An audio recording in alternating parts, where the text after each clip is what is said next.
Hello, everyone, and welcome back to Tailor Made, the show where you pose the questions and you get your answers tailor-made from Hamline University head football coach Chip Taylor.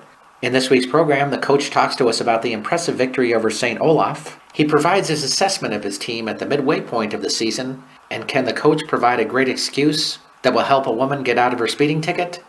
Let's find out on Tailor Made. Well, welcome back, Coach Taylor, this week. Coach, you have team updates for us. Team's doing good. Coming off a exciting win, and just getting ready for another challenging week in the MIAC. So ready to roll. Talking about last week's game, you really had a dominating performance over St. Olaf. You had to be really impressed by and happy with the performance of your team. Yeah, it was good. First and foremost, I got to make sure I give a little bit of love to the crowd, man. We had an outstanding crowd there. I mean, they've been supporting us this whole way, so just want to make sure that they understand that we appreciate them. It was a great atmosphere. It was a night game. The stands were packed, so we want to make sure that we let those guys know that we appreciate them, and it was a good win over St. Olaf. Last week we talked about how Harrison Jones was becoming a bigger part of the offense. He had a big game for you, but your entire receiving core really seemed to deliver for you. Justin Spriggs and them seem to really be on the same page now. Yeah, I know we've talked about Justice a lot on this show, and it's a combination of him and his work ethic. But he can't throw it and go catch the football. So there's obviously there's about four guys. I mean, Harrison Jones, Nick Compa, Dion Bishop, Josiah Harris. They're all doing a great job. They stay after practice. They work hard. So again, it's just, it's hard work that's coming to light on Saturdays, but we see it, Tuesday, Wednesday, Thursday, Friday. But now everybody can get a chance to see it on Saturday, so it's good. This last week, you have your first 100-yard rusher of the season, Jamal Hampton, kind of a surprise candidate for you. Is this the performance you kind of expected out of him? Yeah, again, surprise for the people in the stands and people who are watching at home. But, we see him work, Tuesdays, Wednesdays, Thursdays. He's selfless. He's been behind El Arabi and Brennan Knocktree, who's hurt, but he just comes to work every day, and he believes in himself. And he had a chance. We fed him the ball 16 times, and he was able to put some big numbers up. So we need to continue to keep getting that kind of effort and production out of him. So we're very pleased with him. 4 sacks, an interception, and a fumble recovery. Did you think this was the most complete performance of your defense this season? Yeah, I thought the defense played well. The numbers showed. I'd say on the season, I'd say it was pretty good. We felt like we were firing on all cylinders. Guys knew their responsibilities. It was tough preparing for St. Olaf, like we talked before, because they had 2 different quarterbacks, and both of them were capable. So our guys were able to handle the game plan and executed it well. So it was a good performance for the defense.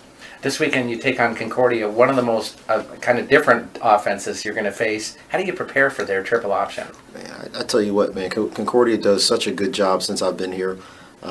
The reason why Army, Navy, Air Force, they run those style offenses because, you have to be very disciplined. Obviously, our military needs to be disciplined to defend the country, but you can see why Concordia runs it. They do it well.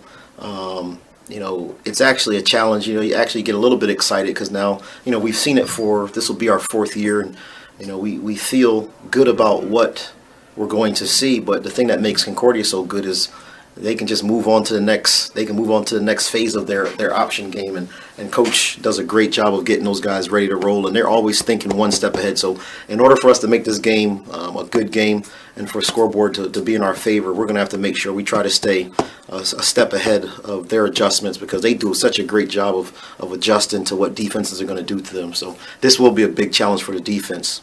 4-1 at the midpoint of your season so far. How do you evaluate the team's performance to this point?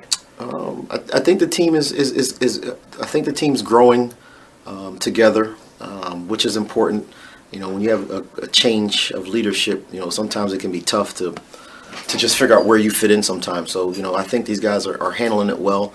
Obviously, there's some things we could have changed in the past 5 games, but the past is a past. We're on to another week, and we've learned from our experiences, and we can just continue to keep on moving. But as far as the evaluation of the team, we're coming together. Still some things we got to work on. I kind of talk to it like a garden. When you first start a garden, it's dirt, and that's all you got, really. You got to tend to it. You got to seed it. You got to water it. You got to pick the bugs out of there. So the garden is coming together right now. So just got to continue to keep working at it. That's a good analogy. Excellent. Well, let's head to our fan questions this week. First of all, we have Sean who says, Coach, we're 2-0 at night this season. Sounds like we need more night games.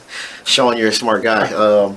I like that idea. Again, I don't know if all the other opponents in the mic would like that idea. Everybody does not have light, so again, sometimes it can be to an advantage. Again, I think all the student athletes in the mic like playing night games, but again, it does put some stress on some of the coaches. So again, two is enough. But I'd love to play them all at night if we could.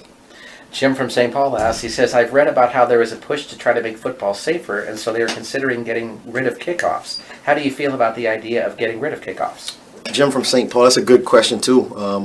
As TV, as TV, people are watching more and more football and they're learning more about the effects. I think the thing we got to be careful of is, football is a special game, and special teams, i.e. the kicking game, is very important. Kickoff is the most amount of yardage we traveled on a kickoff. So there's a lot of strategy into the kickoff. So I wouldn't want to see it go away, because you can use a lot of things. You can use a lot of strategy in that part of the game for your advantage. The thing I will say is we just got to continue to keep teaching tackling the right way. The NCAA has banned some things that you can do from a kickoff return standpoint that make the game safer. So I wouldn't say I'd like to see kickoffs go away. We just got to continue to keep coaching the game the correct way, and and continue to just move forward from there.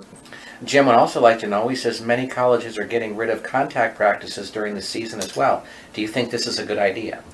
You know what? I think it's good, but I think it's also good, Jim from St. Paul, to make sure the NCAA doesn't have their hands too much into it, because you want to make sure teams can govern themselves. Some teams need to practice with a little bit more contact to get themselves going. Some teams don't need to practice with contact. So I think it's a good idea. I know where it's trying to get to. It's just you got to be careful. There's some weeks we don't hit as much. There's some weeks we need to hit more. So I think it would be bad for them just to say in all of football there's only contact one day a week. Every team's not going to respond well to that. So. Next up, we have Tim from Dallas, who says, being an Eagles fan, does this also mean you're a Cowboys hater? Tim from Dallas, good question. It's pretty tough to be an Eagles fan and a Cowboy fan. We live in Minnesota, so that's the same as probably saying, the Vikings fans love a Bear fan. So, it's just a love-hate relationship. Eagles fans don't like Cowboys fans. Cowboys fans don't like Eagles fans. But since you listen to this show, Tim, I do like you, so continue to keep listening. Bill from Minneapolis asks, what do you think of players who seem to make it all about themselves, like a guy like Odell Beckham Jr.? Bill from Minneapolis, great question. It's tough, the thing with the college game, you don't really, I don't think you see it as much, because the college coaches have a little bit more control over the game. But when they get to the NFL, for some reason, I don't know if it's the money or the lights, or I just don't know. I just think that for our infrastructure at Hamline, we make sure that it has to be about the team first. You got to be selfless.